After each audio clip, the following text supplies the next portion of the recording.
Most Indians struggle to speak English because of this one reason, that is translation. They translate from their native language to English, from Hindi to English. And no matter how much you practice or how many videos you watch, you can watch thousands of videos, but if you can't stop translating, then nothing and no one can help you speak English fluently. And don't worry, in this video, I will show you how to stop translating and start thinking in English directly in just 3 steps. Only 3 steps. But before knowing these 3 steps, you must know one thing. When you speak and when native speakers speak, what is the difference here? Why you are still struggling? So when you speak, first you think in your native language, then you translate and then you speak English. But when native speakers speak, they directly think in English and then they speak. So in your case, there are 3 steps, this additional translation step. And this particular step breaks your fluency and it affects your confidence. And despite knowing translation is not good, you do that because it is comfortable. Your brain goes into this comfort zone, and translation gives you that comfort. And we all know nothing grows in comfort zone. So to speak fluently, you need to stop translating. You need to break that comfort zone and start speaking. So for this, follow these 3 steps and see the change. Step 1, describe anything in English. Anything means anything.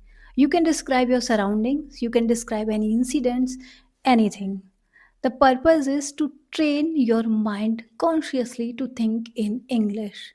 In this case, you have to think about all the details. Details as in all the people, all the objects, colors, vehicle, sound, kids, whatever you can think of.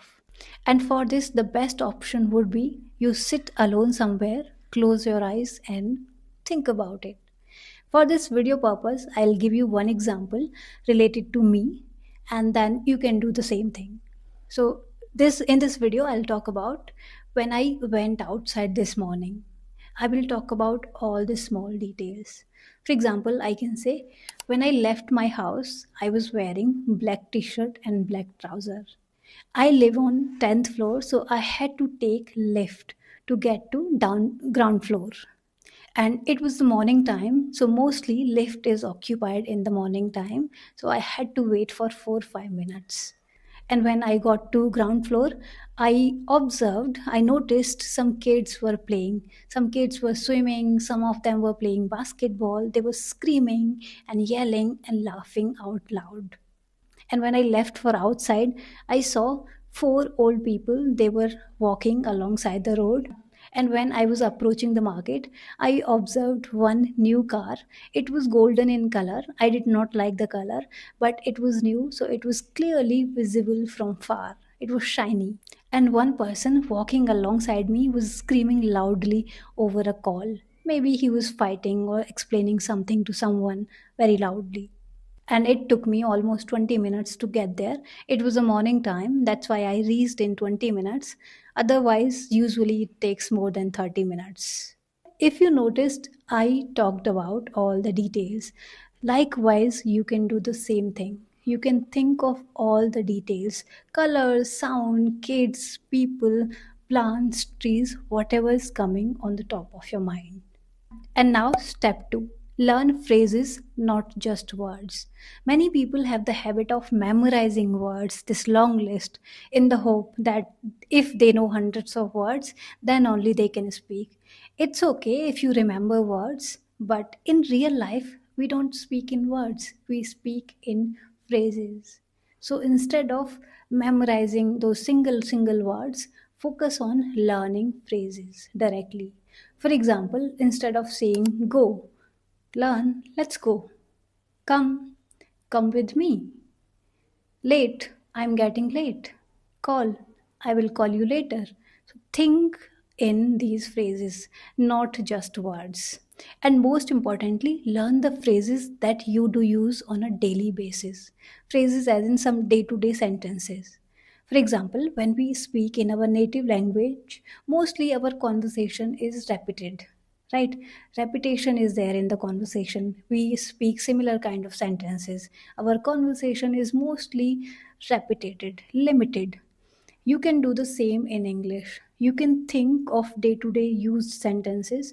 They are limited in number. It can be 100, 200, or maximum 500. For example, when you talk about something in the morning time, you can learn some sentences like, today I got up a little late, or I had my breakfast at 8 a.m. And in the breakfast, I had dosa. And then after that, I left for work.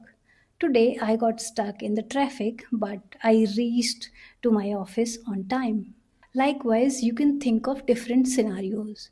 For example, in the morning time, evening time, afternoon time, and when you talk to your friends or family members or colleagues, like what kind of sentences do you use regularly?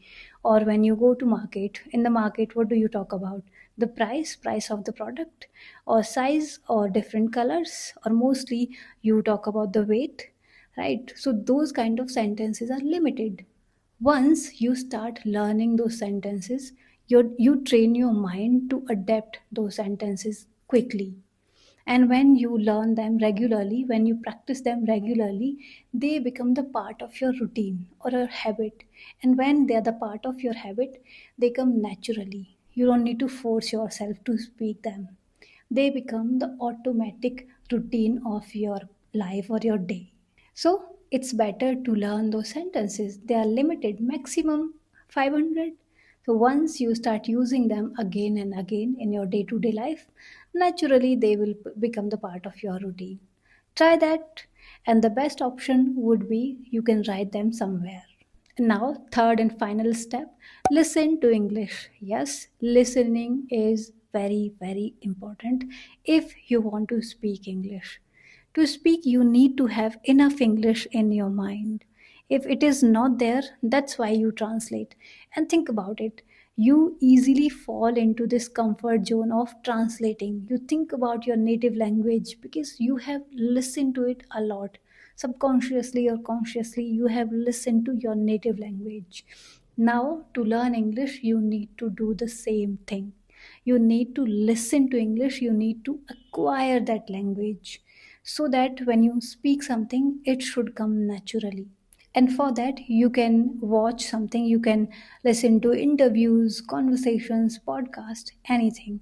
But make sure your brain is taking something in English. You are feeding English here. That's the only reason. That's why you can bring it out. Because if there is no English in your mind, how can you speak? Right? So, to have enough English in your mind, you need to give the input. You need to focus on the input as well. You have been listening, I know, for very long, but this time intentional. Whatever you are listening, observe that and try to implement, because that way your brain will adapt the language, it will acquire the language, and once you are comfortable with that, it will come naturally. So these were three steps. Try them one by one, at least 15-20 minutes in a day. That is important for you. Try that, and they are simple and doable. You don't need any extra resources for that. And if you have done everything in your power to learn English, still struggling, then I would recommend you to check out our website. We provide one on one sessions with tutors. For this, you can take a demo. If you like the demo, then only you can go for the plan. In the demo, we understand your level, we customize the plan for you. Try that, check that out.